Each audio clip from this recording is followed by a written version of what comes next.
let's get to A, B, and C from week 12, the 3 games that were played on Thanksgiving Day. We'll start with the Packers and the Lions. Obviously, who saw that coming? I had concerns about the Lions defense going into the game. I thought the win over the Bears on Sunday was enough of a shot across the bow that would wake the Lions up, that would get them ready for a Packers team that they beat handily in Green Bay earlier this year, that they'd be prepared, that they'd be focused, that they'd be driven, that there was kind of a celebratory air in Detroit, 8-2 for the first time since John F. Kennedy was the president in 1962. That's the last time the Lions were 8-2. A chance to display to the world in a standalone spot what the Lions are all about, a chance to get another win and move closer to maybe the number 1 seed in the NFC. They only have one game, well, other than losing yesterday. They only had one game going into yesterday that should have given them real concern. Dallas, week 17. They failed, obviously, 29-22. And look, I credit the Packers, and this is the time of year where the teams that we look at and say they're bad, they can be dangerous because they just don't care. We're just going to go out there and we're going to be loose because we already are done. The season is already over. Although maybe the Packers could make a move on the outside. When you look at the standings in the NFC, you see some of these teams sink. It does create an opportunity for a late run by a team like the Packers. But their mindset is we've already found ourselves in the midst of a bad year. So, I think I said on the Picks podcast earlier this week, this is kind of the bowl game for the Packers. Like, this is it. This is all anybody is probably going to care about from the Green Bay Packers for the rest of the year. And they came out from the get-go. How many times do you see a team nowadays win the toss and take the ball? Usually, and I don't know what the percentage is, but usually it's we win the toss and we defer the option, so they end up kicking to start the game, and they end up getting the ball to start the third quarter because everybody wants to do that Bill Belichick touchdown, halftime touchdown thing because that goes a long way toward winning a game. But no, the Packers said, we want the ball. But what was it Matt Hasselbeck said in the playoff game in Green Bay? Seahawks-Packers some 19 years ago, we'll take the ball and we're going to score. Well, that's what the Packers did, and they scored, and they set the tone. Now, the Lions scored, but then the Packers scored, and then Jared Goff became turnover machine part 2. He has 3 lost fumbles from Thanksgiving to go with his 3 interceptions from Sunday. That's a bad week. Look, I don't need high-end analytics to tell me 6 turnovers from Sunday to Thursday is a bad week. And it was a bad week for Jared Goff. And really the question is, are we seeing the Jared Goff that the Rams decided they had to get rid of? Because that was it. That was the story. They did a great job of hiding that within the Matthew Stafford trade package. Matthew Stafford for Jared Goff plus 2 first-round picks and a third-round pick. I mean, when you look at that, it's like, my God, that's a lot for Matthew Stafford. Boy, they really must want Matthew Stafford to give up their franchise quarterback, 2 first-round picks, and a third-round pick. The truth is, they wanted to offload Jared Goff's contract, and they threw in the extra first-round pick to get the Lions to take on Goff's contract. That's what makes this trade so great for the Lions, because I truly believe that they viewed this as, okay, we'll take Goff, we'll pay him, we get these extra draft picks, we're kind of regrouping, rebuilding. That implies there was ever anything there that you would try to rebuild. There hasn't been much there for decades. We'll do something over the next couple of years with Goff, and then we'll get rid of him when we can. And somewhere along the way to that plan being fully implemented, Goff turned into a better quarterback than what he had been in his latter years with the Rams. But now that the Lions are becoming a good team, now we see the wobble in Goff. And look, I'm a firm believer Goff falls into that category of quarterbacks, and there's no shame in this. Not everybody's going to be Patrick Mahomes. Not everybody's going to be Lamar Jackson. Not everybody is going to be among the best of the best. You've got your top quarterbacks, and then you've got your second cut of guys who are good enough to make you competitive, but they're not good enough to win you a championship unless you just have all pros all around him, particularly on defense, but also on offense to make him look better. It's the old USC approach. Like, all these great quarterbacks coming out of USC, why aren't they great in the NFL? Well, because they have all these great players around them at USC that make them look better. You have enough great players around you, you're going to look better. When it's time for you to carry the load, when it's time for you to make the big throw, when it's time for you to make the tough decision in a very challenging spot, are you doing it? And now the spotlight is getting brighter on the Lions. What's happening to Goff? He's crumbling. Will he turn it around? And how often do we see this where it's word salad, word salad, word salad? Oh, we're going to work hard. We're going to try harder. We're going to do this. We're going to do that. The bottom line is 6 turnovers between Sunday and Thursday. That's not good. And they still have winnable games down the stretch, but they do have that Viking Cowboy sandwich coming up where the bread is 2 games against the Vikings and the meat is an ass kicking that's coming in Dallas week 17, Saturday night. Hell of a game. That's the night they're putting Jimmy Johnson in the Ring of Honor, not December 30, 1923, but December 30, 2023. Jimmy Johnson into the Ring of Honor and a tough, tough test for the Lions. And I think what yesterday told us is we can forget about the 1 seed for the Lions. It's looking like 3 seed, whoever wins the NFC North. And frankly, if the Vikings hadn't outplayed but not outscored the Broncos on Sunday night, now you got a race in the NFC North. And there may still be one because the Vikings have a chance to pick up 2 games on the Lions late in the year. Whoever wins that division is going to be the 3 seed. I mean, we kind of see where this is going. Either the NFC East champion, which will be the Cowboys or the Eagles, or the 49ers will be the 1 seed. The other will be the 2 seed. The NFC North champion will be the 3 seed. The NFC South champion will be the 4 seed. And the second place team in the NFC East, Cowboys or Eagles, will go to probably the Superdome to play the Saints in the wild card round and probably win. But when you go into the Superdome, who knows? We could have a beastquake situation where the lesser team with the kick in the ass that comes from that home crowd beats the better team because the better team was forced to go play in the building of the lesser team. I don't know how much of an issue that is anymore because I feel like teams have figured out how to win on the road. Home field advantage doesn't mean what it used to. Maybe it's fans traveling, the whole emergence of the legal scalping industry where you can just get online and you can make your plans and you can be a Cowboys fan and go see that playoff game on the road in New Orleans. Enough of those road fans neutralizes it just enough where it's not an issue. I don't know.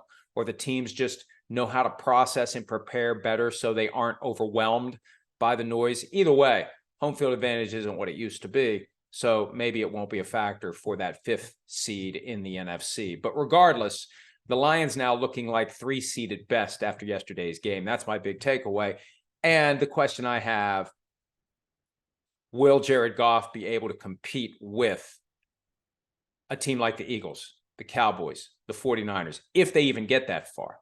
The Lions could be that team that wins the division, gets the 3 seed, welcomes to town the Vikings, the Rams, whoever the 6 seed ends up being. And the Rams are very viable. Maybe the Seahawks come back. The Lions could be that team that, knowing full well what's coming the next week, maybe stubs their toe and loses at home in the wild card round, like the Vikings did last year to the Giants. And for the winner of that game, we knew what was coming. An ass kicking in Philadelphia. That's what happened to the Giants. If the Lions see that coming, maybe they don't punch that final ticket to advance to the divisional round just because they kind of know how this movie's going to end. I mean, I feel like, and this was my theory on the Vikings last year, for them, the best case scenario for the season was to get blown out in the divisional round.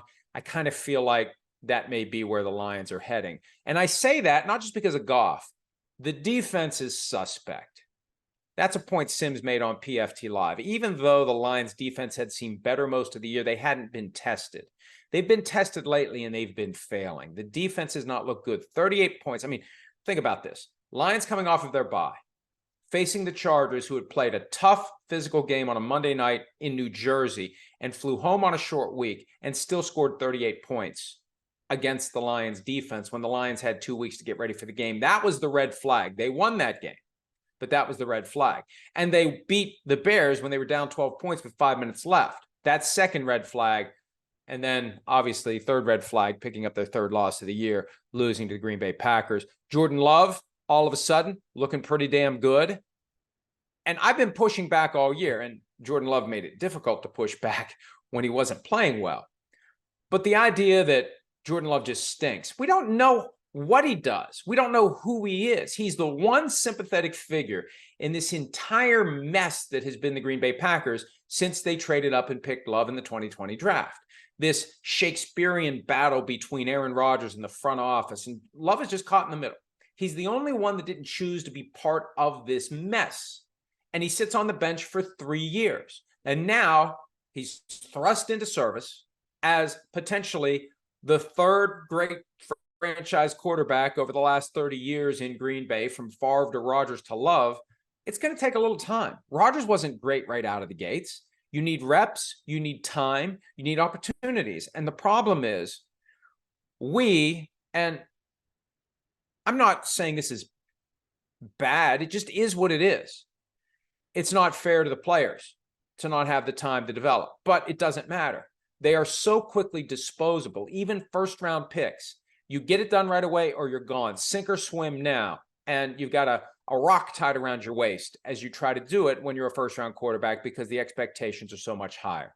That's why I keep coming back to this idea of trade up for a quarterback at your own risk, because you're putting the kid in a tough spot. You're putting a lot of pressure on him. And Jordan Love has a ton of pressure on him in a different way. He's the guy that was drafted to replace Aaron Rodgers. He's the guy who sat there for 3 years waiting for his chance. He's the guy who finally gets his opportunity after all that time of having to be Aaron Rodgers' understudy. And people expect him to be great right out of the gates. And sometimes it takes a little time. He's rounding into form, and he's giving the Packers reason for hope for next year. And it's just a shame. Now, I guess the other way to look at it is, well, if he can't deal with that, then he's never going to take you to a Super Bowl, because he doesn't have the fortitude to handle the stress and the pressure and the scrutiny. But still, it's never been fair to the kid to just write him off before he even had a chance to play. And there was some of that before the season. He can't play. How do we know? We haven't seen it. Yesterday, played pretty well. Yesterday, he looked pretty good. Yesterday, he gave the Packers reason to believe that maybe they are onto something, and that this isn't going to be the new normal, where they go back to being the team they were between Lombardi and Favre, where they just were bad. They just were bad. There'd be like a fluke playoff appearance once a decade, but they had 20 years of bad after Lombardi and before Favre came along. And I think there's reason to believe that this won't be another extended stretch of we just are the Green Bay Packers, who once upon a time were a great team, and come to our stadium, it's really nice and historic, but the team that plays there isn't very good now. There's a chance they could figure this out. One last point from that early game. And this was something that Greg Olsen spotted in real time. MDS wrote about it. The fair catch at the end of the half. The Packers could have done the rarely used free kick. And I know about the free kick from 1973. Back then, when we didn't have a lot of the stuff that we have now, we had 3 TV channels and go outside and get some fresh air. That was our life. And yeah, you had Legos and Lincoln Logs, and you had electric football, which was both the best and the worst all at the same time. But there wasn't a lot to do. And there wasn't a lot of ways to get information about the NFL. The NFL was this fascinating thing to me, that there were 2 games on Sunday afternoon and 1 on Monday night. And then it was gone again until the next Sunday. And I wanted to know more about it. And they had the NFL Films show, like the game of the week, or whatever NFL Films presents, whatever it was, where they would have highlights or whatever. And I would soak that stuff up whenever I could make sure I was home to watch it, because you had to be home in front of the TV at the time the show was on, or it was gone forever and you never saw it again unless they played it again and you happened to be home in front of the TV at the time. Couldn't record it, couldn't watch it when you wanted. You had to be there. You had to be there, TV on, power on, cable not out. That was a dynamic we had back in the 70s. Sometimes the cable would just be out, and there wasn't anything we could do about it other than wait. You couldn't tweet, hey, the cable's out. You just had to wait for the cable to come back on. Go back to doing nothing while you wait. One of the things you do while you wait, you read a book. So we used to order books in school. They'd send out the sheet, and you'd order the book, and you'd bring in your $3.47 for 5 books. And then like a couple of weeks later, the box would show up. And it was always an exciting day when the box showed up with the books in it. The box would sit there on the teacher's desk. And you know, there's some stuff in that box for me. There's some cool stuff in that box for me. And there were NFL related books. It was the punt, pass, and kick library. Anyway, I'm eventually getting to the point, Your Honor. Yes, I am going somewhere with this. There was a book I bought back in 1973 called, and I thought it was called Strange But True Stories of the NFL. It was actually more strange but true. It was the sequel. The first one did well enough that they made another one. More strange but true stories of the NFL. They had a chapter in there about a free kick happening. And the free kick is a little tweak in the rules where after a fair catch, the team that makes the fair catch can opt to put the ball on a tee with the opposing team at least 10 yards away. And from the spot of the fair catch, if you kick it through the uprights, you get 3 points. That rule is still on the books. It hasn't happened in years. I think it hasn't been since the 70s that someone actually did it. But yesterday, the Packers, just before halftime, could have done it. It would have been, it was a fair catch on their own 44. And because you don't have a snap involved, you kick it from that point and you don't have a rush and you don't have snap, spot, hold and a quick run up to the kick. You can do what we see happen all the time from the kickoff when it's at the 35. Not all the time, but we will see from time to time, kickoff from the 35, ball goes through the uprights. Well, this is kickoff from the 44, and if the ball goes through the uprights, it's 3 points. What did the Packers do instead? They ran a play, called timeout, and tried a 63-yard field goal. Snap, spot, hold, rush. It was short, but I guarantee you, if you kick a 63-yard field goal out of the normal formation and it's a little bit short, and it was maybe a few yards short because there was an attempt to return it, but a 66-yarder with no rush on the tee, full run up like a kickoff, that's got a damn good chance going through. That was a missed opportunity by the Green Bay Packers. It ended up not mattering. They won the game, but it just goes to show you that you need to be aware of that. And it doesn't happen very often, but you need to have that little file in your brain. I mean, that's what our brain really is. It's just like a filing cabinet, and you hope that the right drawer opens at the right time. So for a coach, and I guarantee you Matt LaFleur will be thinking about this the next time, and anybody who was watching that game yesterday got a reminder of the existence of this rule. Fair catch, where's the spot, how far, let's do the free kick. And it would have been something if they had lost that game, that 3 points might have made a difference that they didn't get at the end of the half. But remember the free kick after the fair catch. Think about that because it is viable, even though it is rarely used. Hi, it's Mike Florio. Thanks for watching PFT on YouTube. Hit subscribe for the latest news and analysis from Pro Football Talk.